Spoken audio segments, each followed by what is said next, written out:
당신은 당신이 생각하는 것만을 더 가지게 될 것이다. 부족 혹은 풍족 원하는 것을 말하고 생각하라.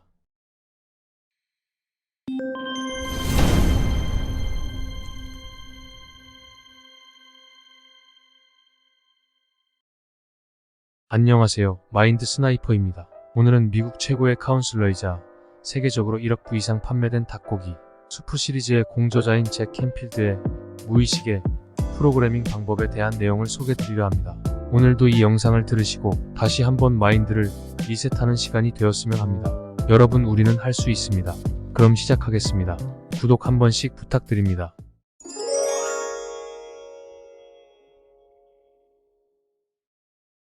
나는 네, 이라고 시작되어 말하는 모든 문장들을 당신의 무의식은 명령으로 받아들입니다. 그렇게 우리는 무의식을 프로그래밍하는 거예요. 우리는 그냥 말하는 줄 알지만 사실은 명령을 하고 있다는 겁니다. 인상적인 실험이 하나 있었습니다. 미사로 모토 교수가 물로 실험을 한 것이죠.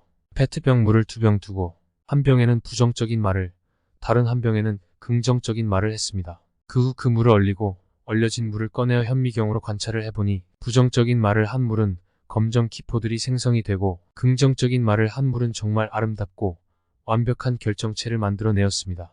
여기서 중요한 두 가지는 첫째, 물은 기억을 담을 수 있다는 겁니다. 둘째, 우리 몸의 85%는 물로 구성되어 있으며 심지어 우리 뇌의 구성 성분은 대부분이 물이라는 겁니다. 그러므로 여러분이 부정적인 말을 할 때마다 생리학적으로 당신은 부정적인 영향을 받습니다. 예를 들어 나는 병들었어라고 하면 그 말은 당신을 병들게 할 겁니다. 사람들은 현재 상황을 묘사한다고만 생각하죠. 나는 아프다라고요. 사실은 미래의 당신에게 명령하는 겁니다. 현재의 상황을 묘사하면서요. 대부분은 이 사실을 모르죠. 그렇기에 잘 사는 사람의 대부분은 완벽한 미래를 상상하고 자신이 미래에 있는 것처럼 살아갑니다. 그리고 그 미래가 오기도 전에 느끼기 시작합니다. 그렇다면 어떻게 긍정을 유지할 수 있을까요? 그건 선택입니다. 모두는 선택을 해야 하는 겁니다. 왜냐하면 믿음은 선택하는 것이니까요.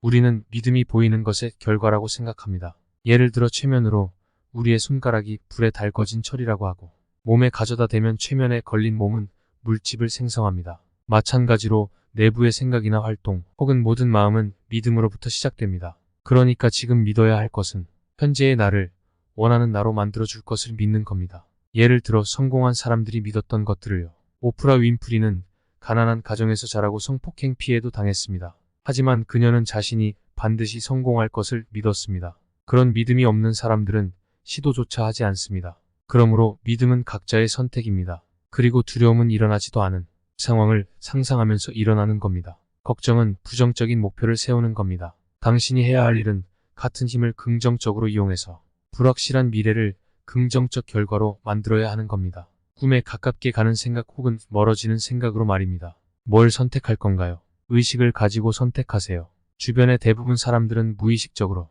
부정적인 것에 동의를 합니다. 그 이유에서 긍정적인 사람과 어울려야 하는 거예요. 가장 많은 시간을 함께 보내는 5사람들이 당신의 미래를 말해줍니다. 그리고 긍정적인 명상이나 세미나 참석, 책들을 많이 접하고 자신을 긍정의 틀에 맞추세요. 머지않아 그 긍정적인 생각들이 당신의 인생을 바꿔버릴 겁니다. 대부분의 사람들은 가진 것에 감사할 줄 모릅니다. 그저 가지지 못한 것에 몰두합니다. 제가 가장 좋아하는 이야기 하나 해드릴게요. 영화 시크릿의 조바이텔리의 이야기입니다. 그의 인생 바닥이었던 시절, 기초수급 아파트에 살았을 때 도서관에서 책을 한 권 빌렸는데 감사하라는 내용이 있었다고 합니다. 그는 혼잣말로 도대체 어떤 거에 감사하라는 거야. 가진 거라곤 종이랑 펜밖에 없는데. 그리곤 다시 생각하더니 그래도 감사해야 할 게 있다면 나에게는 목표를 쓸 수 있는 펜과 종이가 있구나. 그 순간부터 그의 인생이 바뀌기 시작했습니다. 그가 가진 것에 감사하고 자신의 꿈을 쓰기 시작했을 때 말이죠. 우리가 부정적일 때는 가진 게 부족하다고 합니다. 그게 바로 문제입니다. 부족하다. 당신은 말하는 대로 얻을 테니 결국 더 많은 부족함을 얻겠죠. 그러므로 풍족을 원한다면 가진 것에 더 집중하세요. 여러분이 가진 것에 대한 풍족을 느낄 때, 나는 충분히 가졌다라고 말할 때 실제로도 당신은 더 큰 풍족을 얻게 될 겁니다. 저는 아침에 일어나서 양치질을 하고 5분 정도 명상을 합니다. 그러면서 저의 꿈을 5분 정도 심상화합니다. 저에게는 작은 카드가 있는데 한쪽에는 제 목표가, 그리고 반대쪽에는 원하는 목표의 사진이 있습니다. 쉽게 가지고 다닐 수 있는 비전 보드입니다. 대부분은 인터넷에서 사진을 받아 휴대하기 편한 크기로 프린트를 합니다. 그리고 사진의 뒷면에 목표를 써놓습니다. 몇 년 전 발리로 휴양을 가는 게 목표여서 발리 사진을 가지고 있었고 저는 그 목표가 이루어진 것처럼 뒷면에 확언을 읽었습니다. 발리에서 20명의 직원과 성공적인 워크숍을 마쳐서 뿌듯하다.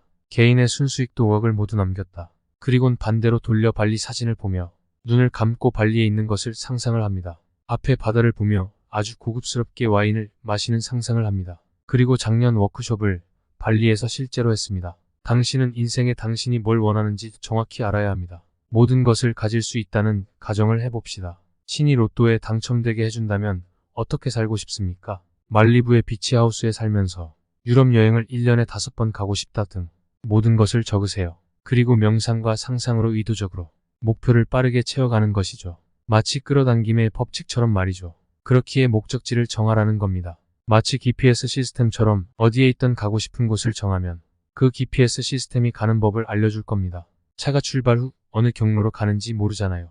그냥 GPS를 믿고 우회전, 좌회전 따라가는 거죠. 무의식도 GPS와 마찬가지예요. 무의식을 잘 활용한다면 목표로 향하는 프로그램이 가능한 GPS 시스템이 적용되어 결국 길을 찾아 데려다 줄 겁니다.